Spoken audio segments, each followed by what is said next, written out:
Coaches, same backfield action as before. We set up the crisscross counter, but I can change the pulling action. Again, I wanted ways to have counter without having a tight end. So we're going to pull both these guys on the counter. Buck sweep action. So as Robert comes in and fakes his G fake, he'll just kind of wind back and take care of this in. One of the coaching notes is we're going to get a good double team here, which kind of in the wing T, we don't get a lot of double teams. And these are the kind of plays where we can get double teams. So as these guys come off the double team, they want to really squeeze the double team freeze, and their heads want to be up. Their heads want to be up. And if this Mike backer sees that window like he's taught, the guard's got to step off and pick that up. Good, rewind. And if somehow the tight end gets stung real well and gets caught up, and this guy wants to come this way, then this guy would come off like that, okay? So that's a good coaching note. All right, fellas, let's take a look at that.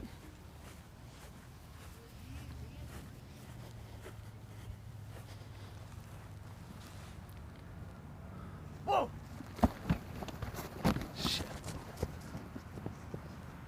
Nice job, nice job. Okay, we've ran the 26G lead, 26GT to set up crisscross counter. It's going to be our double handoff. The left half's going to get the handoff and then get the handoff. The key is the breadbasket handoff. They can't go like this or going to get a fumble. So he's going to hand off like this and go like that, like explained in the PowerPoint. And then we run our regular counter rules, and the tailback's going to replace over here. So here we go. This is a Liz motion 43 crisscross counter. Liz motion crisscross 43 counter. Here we go.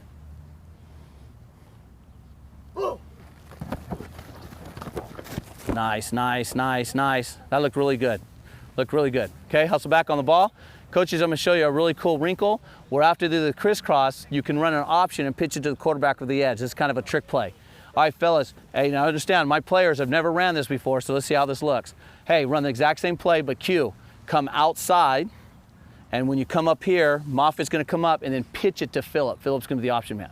So Phillip, kind of hang loose, kind of go deep. You gotta give a 5x2 relationship. Moffitt, come hard and make Q pitch off you.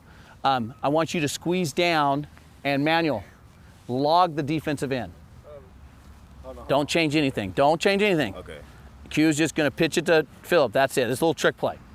Here we go. Crisscross, 43 counter option.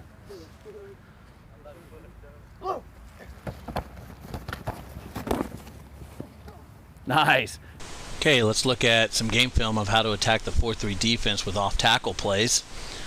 The buck sweep's a great play away from the tight end versus the 4-3 defense. Here, you're going to see it with no motion because the wingbacks are so fast, they don't need the motion.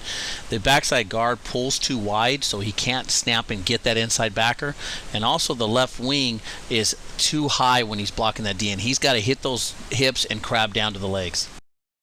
Here's buck sweep without the tight end, and with that, the backside guard, in this case left guard, he's got to get that Mike backer. He runs right by it. The Mike backer misses the tackle. That could have been a 0-yard gain. Here, the left guard does get the Mike backer, but the backside linebacker is not honoring guard trap or waggle fakes, and so he comes in and makes the tackle. Here the wingback block is too low and he ends up chopping the DN, but the guard doesn't pull wide enough to get around that, and so we get kind of a collision and makes everybody off track. So the backside guard ends up having to get the DN, so now trailing linebackers and safeties make the tackle. Here our right guard, our leading guard, is trying to pull a kid who ended up going D1 to Stanford, and he just dips under the block. And also you're going to see our left guard, when he pulls, he just slips on the turf. Otherwise he would have got the guy that made the tackle. I think this could have been a bigger gain. Here the play's pretty much perfect. The left guard slips again on our new turf, but I really like the right wing's block on the DN. He really gets low, hits the hips, and crabs it down. And you get a good alley here. The end zone view shows a really good alley. The right wing does a good job on their inside backer.